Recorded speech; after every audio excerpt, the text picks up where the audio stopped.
The U.S. House has been surprisingly very close. Before the election, Republicans were projected to have a blowout victory as Democrats, winning possibly up to 40, 50 seats majorities by some projections. But the exact opposite has happened. It is instead a tight battle for control of the House. With 218 seats needed as a majority, Republicans currently have won or lead in 221 of those districts. So Democrats are going to have to flip four of those seats in order to take control of the House. The Lauren Boebert race has still been very close. Her lead has slightly expanded since the last time um this race was talked about, but the last few vote dumps have favored the Democrats, so it remains to be seen what will happen there. We are likely heading to a recount, but we certainly have to go to California as to decide what the fate of the House is going to be. And you can see here where the control line is 218.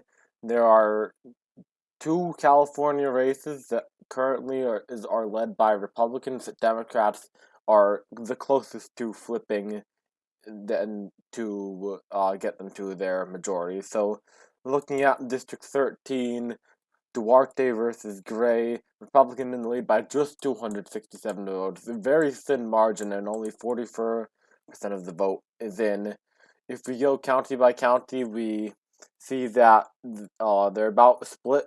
The biggest county here is Merced, which is slightly favoring Gray, the Democrat, and after that is Stanislaus, which is also favoring the Democrat, and both of the in fact, all of the counties where the Democrat is leading have less of the total vote in than the counties where the Republican is leading. So that is a very encouraging sign for Democrats here, and I wasn't able to find an indication on what type of votes are being counted less. Now, are they early? Are they vote by mail? So this race should remain major thin, but looking at a county by county basis and um the size of the counties and what percent is in, it looks pretty promising for the Democrat Gray to overtake the Republican here. And then looking at District 41 in California, slightly wider margin for the Democrats to come by a full point, and the advantage of incumbency for the Republican Calvert here, head by 1,200 votes. And there's only one county here, so we can't really analyze how county by county breakdown would work. We'll just be getting the results from this one county that will decide the entire district.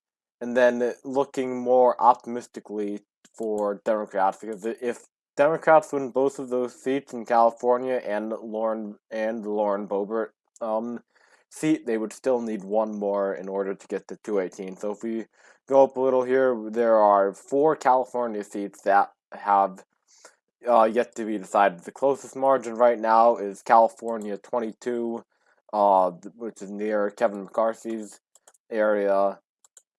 Looking here, the incumbent's up by 3,800 votes against his Democratic, or their Democratic challenger, but only 32% of the vote is in, according to CNN.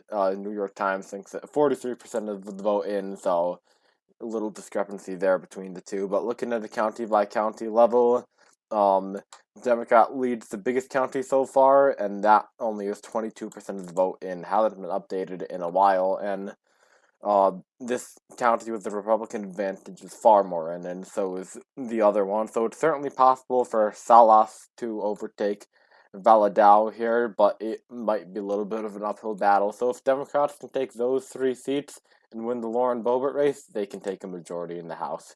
Will be very close and interesting to watch.